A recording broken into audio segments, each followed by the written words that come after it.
So we've waited over 35 years to get a sequel to the beloved 80s icon Beetlejuice, and Beetlejuice Beetlejuice was the best the writing staff could come up with? I am so mad about this movie, so let's have a little venting party together, starting with this lady, whoever she was. I was so mad I stopped taking notes.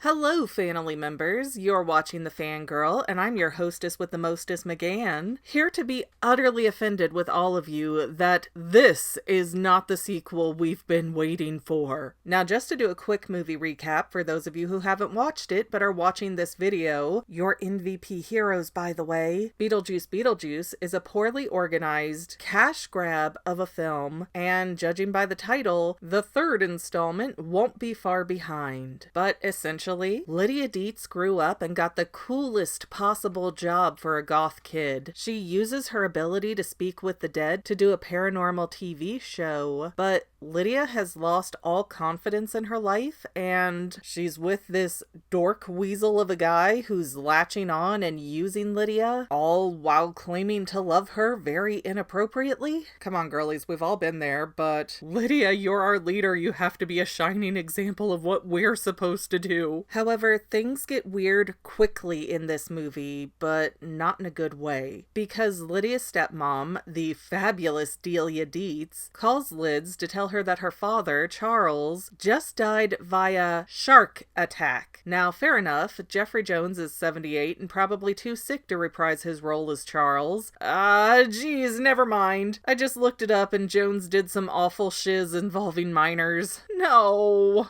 See, this is why I deal in media. The trauma feels far less impacting there. But disconcertingly, neither Delia nor Lydia have any reaction to losing their husband and father. It's more like a mild inconvenience than a sad moment. In fact, Lydia is more distraught that she'll have to interact with her moody high school daughter Astrid, who's living at some boarding school called Deetz Art School, which feels just as clunky as Moira's Rose's Garden. But Astrid doesn't like her mom because her own father died years ago, and Lydia can't talk to him for some unexplained reason. Well, actually, it's kinda said later that, oh yeah, I'm watching you guys, but you can't see me, ha ha ha. Okay. However, Lydia not being able to commune with all of the dead makes Astrid believe that her mom is a phony, and all of this drama is just the setup, because we see the iconic Beetlejuice house, but the Maitlands don't haunt there anymore for no real explained reason, and the Deetz family apparently moved out long ago, which makes no sense in the context of the first film's ending. It was clearly a living dead mixed polycule raising their teenage daughter together. Now, to try and make a convoluted story short, Beetlejuice keeps sneaking up on Lydia like some CPTSD manifestation, and Astrid starts believing in ghost stories after finding out that she herself is in one, having fallen for a cute boy who leads her into the land of the dead so that she can help him come back to life. And without specifically spoiling the details of the ending, Astrid finds her dad working in public service, which also doesn't make sense because we know that civil service jobs are reserved for people who offed themselves. And Astrid's dad loved her, so why would he do that on purpose? But Lydia saves the day with the help of Beetlejuice. There's a musical number that drags on for way too long, and poor Charles is wondering about his afterlife, missing about a third of his body. And the final gist at the end is that Beetlejuice is not gone for good because he's already dead. Where's he gonna go? Detroit? And Astrid may or may not have gotten married and had a baby, because we end up with a nightmare sequence of an ending, and we're clueless as to how much of that was real. And that's roughly the plot of Beetlejuice Beetlejuice. But, oh wait, you know who wasn't worth mentioning? Beetlejuice's wife, Dolores. Literally, her role in this movie was pointless. We randomly see some boxes fall over, seemingly due to forces from within those boxes, and a dismembered lady staples herself back together, which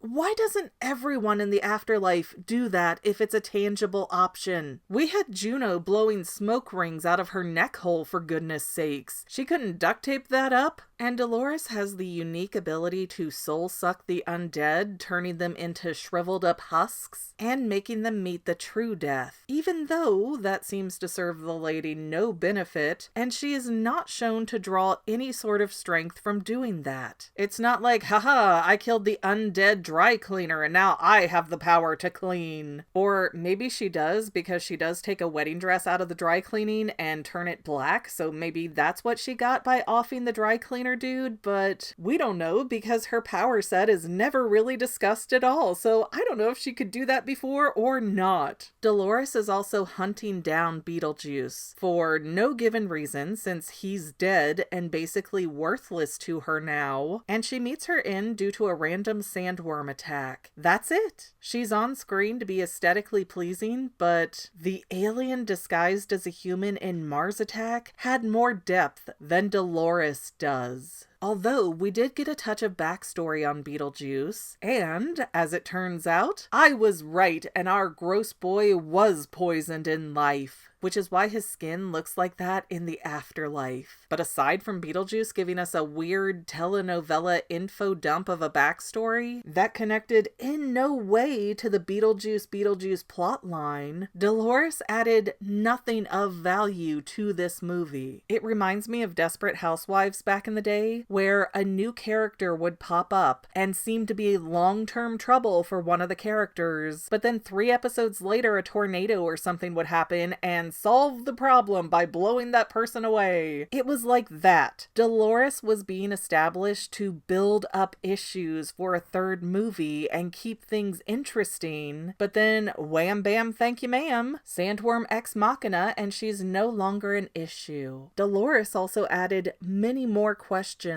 than she answered. While she was alive, she was a member of a cult seeking immortality, which is why she unalived Beetlejuice, even though she literally just poisoned the dude and didn't seem to do anything special to steal away his life force for herself. So that's odd. But then she's in the afterlife in some janitorial storage area with no context given on how she got there, and she's in literal pieces. So obviously the immortality thing didn't work out for her, but why was she in boxes? If someone in the afterlife was trying to keep her at bay, wouldn't they at least store those boxes away from each other, since being dismembered is not a deterrent for the dead? I mean, look at Charles. He's not even concerned with finding his head or chest, and he's still going about his day like everything is cool. So that means someone in processing hit some emergency button and got Dolores taken apart, likely because they found out about her soul-sucking ability, which was not even slightly explained. And could she do that in her real life? If so, why didn't she just do that to Beetlejuice and have him gone within a few seconds, instead of making him drink poison, which probably had him suffer longer? Would love to know, but there's no answers. It's also really bizarre that Dolores is seeking out Beetlejuice, because as we're shown with Astrid's story arc, if Dolores were looking to live again, she would need to switch life forces with a living person, not a deadbeat deadite. So this compulsive need to go after BJ doesn't work in context. Soul-sucking gained Dolores no extra powers, Beetlejuice had no life to take, and Beetlejuice was just a regular skeevy dude. He had nothing to offer her in death. I mean, sure, Dolores walks into the church and goes, "Hey, I own your soul, buddy." But being married had nothing to do with Dolores being able to take a soul. And it wasn't like, oh, Beetlejuice is so powerful, he will get me back to life, or he will give me some special power. It was just pettiness for pettiness's sake. Dolores is walking among the dead now. She is effectively immortal. The only reason to chase down Beetlejuice is because he hacked Dolores to bits before he passed. But But come on, it's not like that was even undeserved. Why would you go back for seconds? I swear, codependent people.